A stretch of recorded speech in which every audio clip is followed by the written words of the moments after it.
With fall camp set just a week out, we need to discuss the 5 players that need to have a massive fall camp to get us ready for the 2023 season. Let's get into it. Coming in at number 1, we've got wide receiver Caleb Douglas. Now, he showed us some flashes last year, 2 big games, one against South Carolina where he had 3 catches for 53 yards, the other being against A&M where he also had 3 catches for 25 yards, but he also had a touchdown that game.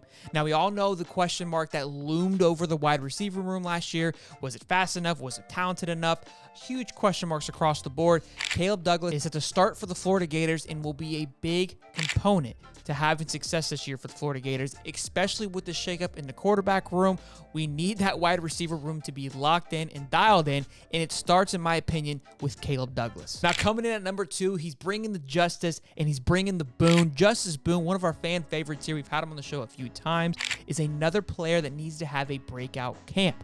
Once we saw the dismissal of Britton Cox last year, we saw Boone's time elevate and play where he slid right in perfectly. It didn't even feel like we even lost a step on that defensive line. The entire D-line stepped up tremendously. Line filled with all transfers filled up into the gap. We're going to need Boone to step up to complement the dynamic duo that could be with Princely on the other side to be an absolute terror on that defense.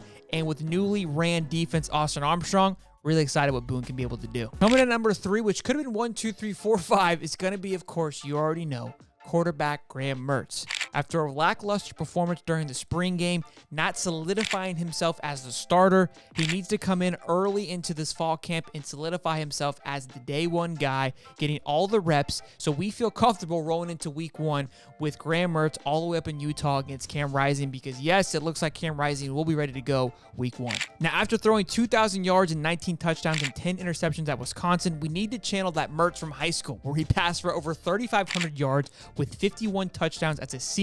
Now, I may not need all of that, but I would like to see some flashes. I would like to get back to what Graham was coming out of high school, and I think Billy is the right guy to get him back into that position. Out of all the spots today, I think we can all agree that 3 is probably the most important one. Next, we have Montrell Johnson, and although he had an exciting year last year, I would like to see him become part of that 1K club, as would he, I am sure. And again, he was sharing a lot of his reps last year, not only with Trevor, but as well as Anthony Richardson, so you would expect his carries and yards to increase this year. Now, I know we have Trevor back there as well as Cam Carroll and Trayon Webb, but I want to see Montrell separate himself in a good way from the rest of the backs. I want him to take the lead and really take over fall camp and be that number 1 guy, allowing the other running backs to find their rhythm. If Montrell can be the guy to start with and really get that 1-2 punch going, we could really see some success this year on the ground. Now, I think last year, Napier went a little too early on with Naquan Wright and stayed with Naquan probably a little bit too long. Obviously, being the vet in that room, he felt like he had to be respectful and gave him the nod. It is Montrell's time. Montrell is going to get the start. It is going to be on him to really, again, separate himself from the rest of the pack in a good way. I want ETN to have a phenomenal year as well, but I want to see Montrell take it to the next level and really take this team to where it could be. This next one here is going to be a fun one, and it's a group.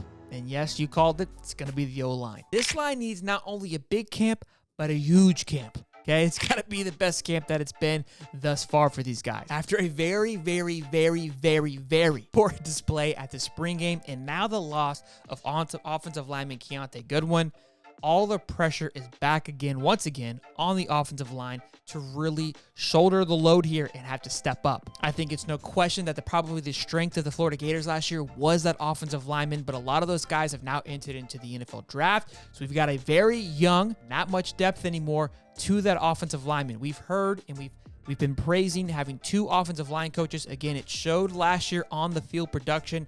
We've seen a little bit of action off the field recruiting. We're talking about on-field production today. And these guys are going to have to really step up even more this year and show what 5=1 really means. Again, this is going to be, especially with Graham Mertz coming in and being new, us relying heavily on that running back game. It is no secret what Billy plans to do.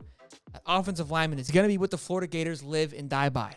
So it's going to be something that we keep an eye on heavily to see who steps up, especially with Keontae Goodwin going down and with some other injuries. I'm excited to see what we're going to do for this next month before Utah. And that's who I have for my top 5. I want to know from you guys. Let me know in the comments who you think should have a big camp. Who's on your mind? Who are you looking forward to the most in this upcoming season? Utah, boys and girls, it's getting close. Just over a month away, and it's almost showtime.